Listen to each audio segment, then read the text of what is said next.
Hello everyone, good morning sa ating lahat dyan, sa mga masisipag nating mga business partner, masisipag nating mga employee, kung saan ka man ngayon.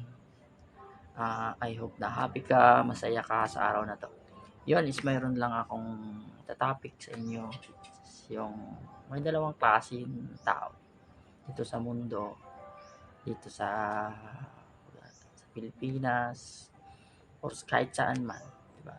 May dalawang mindset ang tao, di ba? Number one is for mindset. Ang pangalawa naman is rich mindset. So, unahin ko muna yung poor mindset. Yung poor mindset kasi, yung poor mindset ng tao, ito yung mga tao na always negative ang iniisip. Diba? Ito yung mga taong kapag dumating yung pagsubok, pag dumating yung rejection, is umaayaw na. Iniisip na nila na hindi nila kaya, iniisip na nila na hindi para sa kanila yon, hindi ako matalino, di ba? Ito yung mga taong hindi naghahanap ng solusyon kung anong nararanasan na problema nila, di ba? Hindi sila naghahanap ng sagot doon sa nararanasan nilang trials, rejection. Hindi sila naghahanap ng solusyon na ikakaganda kung ano ang gawin nila doon sa nararanasan at na-experience na problema nila. Ito yung mga taong walang iniisip kundi mahina sila, walang iniisip kundi hindi ko kaya, pero in the end is sila rin naman ang magbe-benefits kung gagawin nila at susolusyonan nila yung problema na naranasan nila.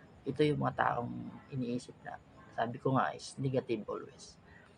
Yung rich mindset naman is, ito yung mga tao na solution maker. Ito yung mga taong naghahanap ng solusyon sa bawat problema nila. Ito yung mga taong hindi nag-stick sa nararanasan nilang problema, sa nararanasan nilang hindi maganda sa buhay nila, even sa business nila, di ba? Ito yung mga taong naghahanap kaagad ng solusyon para mawala kaagad yung nararamdaman nila o sa problema man yan. Hinahanapan sila, hindi sila nag-i-stick doon sa isang bagay, naghahanap talaga sila ng solusyon doon sa problema na nararanasan nila. Diba? Ito yung mga taong always positive ang iniisip.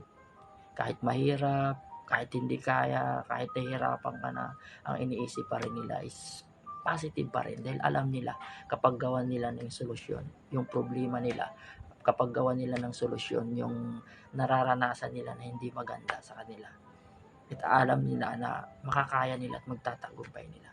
Ito yung mga taong tumitingin palagi sa maganda at tumitingin palagi sa ikahantungan ng gagawin nilang maganda. Ito yung mga taong walang iniisip na magiging maganda yung buhay nila at gusto nilang makuha yung pangarap nila. Ito yung mga taong always positive ang iniisip.